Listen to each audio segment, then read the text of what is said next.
quand on dit allez et faites de toutes les nations des disciples de Jésus, c'est déjà problématique. Parce que on dit allez-y, mais la raison c'est d'abord pourquoi on a demandé aux gens d'aller faire de toutes les nations des disciples de Jésus.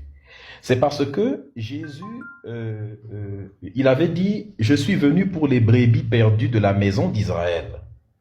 Mais le problème, c'est que la maison d'Israël en question n'a pas voulu de lui. C'est ça la logique en réalité.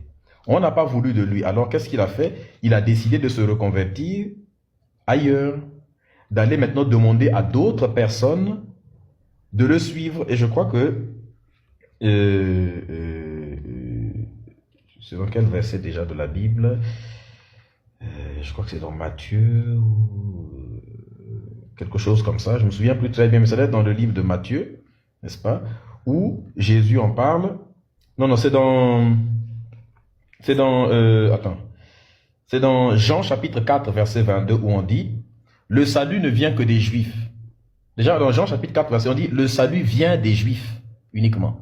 Donc, même les Noirs aujourd'hui sont obligés d'accepter que le salut vient des Juifs. Bon. Dans Actes chapitre 13, verset 46, on te dit, c'est à vous, en premier, que la parole a été annoncée. C'est-à-dire qu'à vous les Juifs que la parole, parce que Jésus dit, je ne suis venu qu'aux brebis perdues de la maison d'Israël.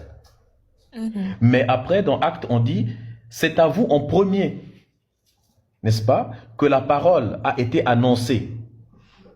Mais puisque vous la rejetez et vous la retournez.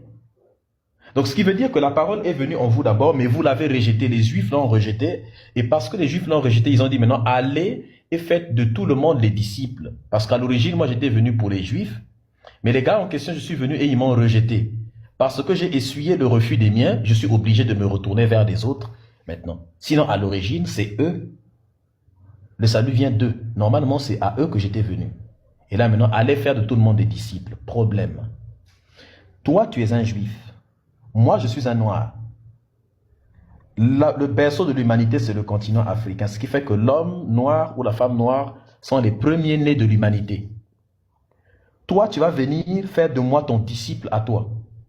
À quel moment? C'est-à-dire que moi, papa de l'humanité, je vais devenir disciple d'un bébé de l'humanité. À quel moment? Merci beaucoup le King AG, bienvenue à toi, incroyable. Tapotez s'il vous plaît la famille, partagez. C'est-à-dire que, est-ce que tu comprends? C'est-à-dire que si je comprends bien, on dit allez et faites de toute la terre des disciples de Jésus. Moi, quand on va venir faire de moi un disciple d'un juif, déjà tu ne peux pas être disciple de tes propres ancêtres. Moi je vais être disciple de ce gars-là. Pour quelle raison je vais être son disciple? Ton peuple à toi, les juifs, 73% des plantations d'esclavagistes appartenaient aux membres de sa communauté à Jésus. Et moi, je vais le suivre lui. Hein? 73% des plantations appartenaient, voire 73% des plantations appartenaient aux gens de sa communauté. Merci King AG. Et moi, je vais aller le suivre lui. Pour quelle raison? Ça n'a pas de sens. C'est des membres de sa propre communauté. Donc, les gens et son Dieu autorise l'esclavage dans la Bible. Mais justement, en ce qui concerne l'esclavage, il y a un passage où c'est écrit que il n'y a plus ni juif ni grec, il n'y a plus d'esclaves ni hommes libres, il n'y a plus d'hommes, de femmes, car vous êtes tous un en Jésus. Et il y a aussi une femme qui prêche sur TikTok qui disait que l'esclavage au temps de Jésus, ce qu'il y a dans la Bible, c'est pas vraiment l'esclavage comme c'est pas l'esclavage qu'il y a eu pour les Noirs. C'était mieux et que c'était bien. Les Noirs étaient bien traités. Enfin, les esclaves étaient. Elle était là-bas. Elle était là-bas. Et que c'était aussi volontaire aussi. Voilà. Quoi? Oui, c'est ce qu'elle m'a dit. Enfin, Elle a les sources historiques de ça. Ben non. Donc, on dit, le mot esclave veut dire, ça n'a pas de sens. En fait, dès que tu entends cette phrase comme ça, cette dame-là, déjà, tu sens qu'elle n'a pas un cerveau normal. Un esclave, c'est un individu. Elle est dans... Regarde, je t'explique pourquoi. Je t'explique pourquoi ce qu'elle dit n'a aucun sens. Elle dit que les esclaves étaient mieux traités que les gens aujourd'hui, que les esclaves étaient bien payés. Mais si tu es payé, tu n'es plus un esclave. Un esclave, c'est quelqu'un qui n'a aucun droit et sur lequel on a tous les droits. C'est un individu sur lequel on a le droit de propriété. C'est-à-dire qu'on a l'usus, le fructus et l'abusus. On peut l'utiliser comme on veut. On peut faire de l'argent avec. On peut s'en débarrasser comme on veut. En le vendant, n'est-ce pas? Ou même en détruisant la chose. Il est une chose en réalité. Il n'a pas de droit d'un humain. Il a des droits des objets. On le possède comme on possède une table. On le possède comme on possède son préservatif. Le préservatif, c'est utilisation une fois, mais tu vois pas. Les préservatifs de l'époque, on lavait. Pour ceux qui fun fact, hein, les premiers capotes, on lavait, on séchait au soleil et puis on réutilisait sur Madeleine. J'espère que personne ne s'appelle Madeleine ici. Donc vous voyez un peu. Donc, c'est compliqué. La dame là raconte des bêtises. Elle raconte vraiment n'importe quoi. Elle, est-ce qu'elle aurait aimé être esclave à cette époque-là? Dieu dit, vous pouvez acheter, je vous ai montré le verset, il dit, vous pouvez acheter les esclaves, vous pouvez les vendre. Elle vient dire, est-ce qu'elle aurait aimé être, est-ce que tu sais même que les esclaves, on pouvait les violer à l'époque? Dans Deutéronome chapitre 21, du verset 10 au verset 14, Dieu dit que les esclaves femmes que vous aurez, vous pouvez les niasses. C'est Dieu qui dit. La même chose dans Nombre chapitre 31. Donc Dieu autorise de niasse même les esclaves. Et puis elle vient nous dire que non, mais en réalité, il faut savoir que les esclaves vivaient mieux qu'aujourd'hui. Est-ce qu'elle aurait aimé être esclave à cette époque? Elle t'a menti, mais vraiment très mal. C'est même un mensonge qui n'a pas de sens. Il y a tellement d'exemples dans la Bible où Dieu autorise de niasse les esclaves, Dieu autorise de les acheter, de les vendre, et de les taper. Est-ce que tu sais qu'on a le droit de tabasser un esclave? C'est dans Exode chapitre 21, je crois du verset 20 jusqu'au verset 21, quelque chose comme ça là.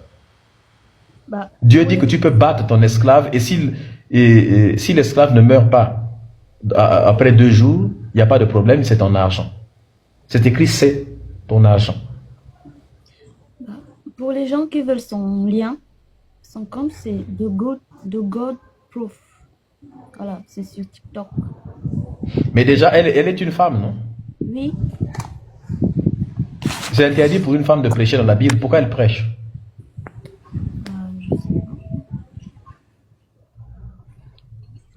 Je sais pas. Paul dit dans la Bible, mais lui là aussi, oh Legacy. Dans l'épisode, la Bible autorise l'esclavage. Donc Dieu est injuste. Et oui, c'est ce que beaucoup de gens disent pour attaquer Dieu. Sauf qu'ils se trompent complètement de définition et de contexte. Bienvenue dans l'épisode 2 de notre série Dieu est-il injuste? Dans cette vidéo, on va voir ce que dit vraiment la Bible sur l'esclavage. Et reste jusqu'à la fin de la vidéo parce que tu vas voir que... c'est trop long en fait. C'est 4 minutes. C'est la fille qui ressemble à une Asiate là. Oui, c'est elle. Oh, elle est connue des agnostiques et la plupart des agnostiques, elle raconte tellement de bêtises que les gens n'ont même plus envie. Au départ, les gens ont commencé à vouloir débunker ses vidéos, mais en fait, elle raconte tellement de foutaises que les gens se sont dit, bon, c'est pas la peine d'essayer de débunker ses vidéos parce que, en fait, à chaque fois, tu sais, quand tu mens, tu dois essayer quand même mais elle raconte tellement de foutaises que c'est des gens qui sont malhonnêtes. C'est des gens qui sont en mission. On les appelle comment on les appelle? Les apologètes. C'est des menteurs professionnels. Les apologètes chrétiens, c'est des menteurs. Je la connais, celle-ci, une Asiate, là. Envoyez-moi un débat, vous allez voir, je vais l'écraser en débat directement. J'aurais vu sa vidéo, non, Dieu existe, les preuves scientifiques d'existence de Dieu. C'est des bêtises, elle racontait, des bêtises. C'est ça le problème avec les vidéos, c'est que quand tu es sur une vidéo, c'est compliqué.